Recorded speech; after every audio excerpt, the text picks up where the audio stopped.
The United States just published its national security strategy, and in it, we got a very small snippet of what America's strategy is going forward for Africa. Now, for some quick background, the national security strategy lays America's foreign policy strategy for different parts of the globe. A lot of the document ends up always being propaganda, but we do also actually get some genuine insights on what America plans on doing across the world.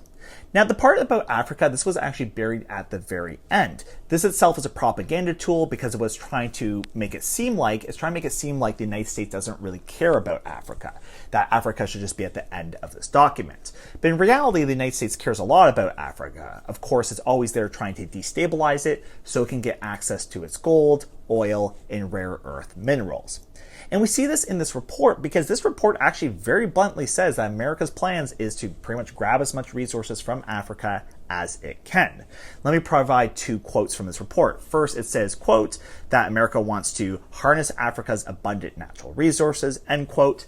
And a more lengthy section that says the following: immediate area for U.S. investment in Africa with prospects for a good return on investment include the energy sector and critical mineral development. Now, the section about Africa also opens with this weird part about criticizing America's spread of liberal ideology in Africa. This is a very Trumpian thing to talk about. And this is also complete nonsense because, of course, America doesn't really care about any ideological aspects in Africa other than securing as much resources as possible. Now, the report also advocates for moving away from aid towards investment, and I believe this is a response to China, which is the largest investor in Africa.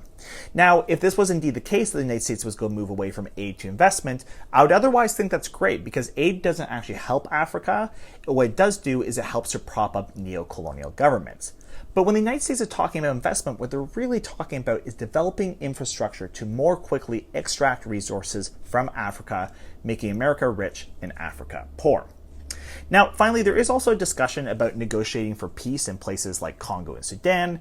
This is also a complete lie because, of course, America, either directly or through allies like the United Arab Emirates, has destabilized these places.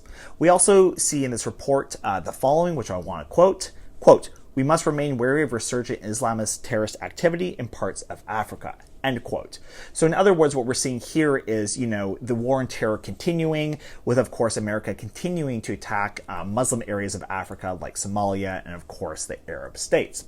So in other words, what we're seeing here in the African policy is a continuation of extracting resources, a more blunt admission to not caring about democracy or human rights and just wanting to do this.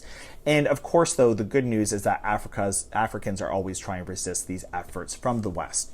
Anyways, let me know what you think in the comments below. We're curious to hear from you. Thanks.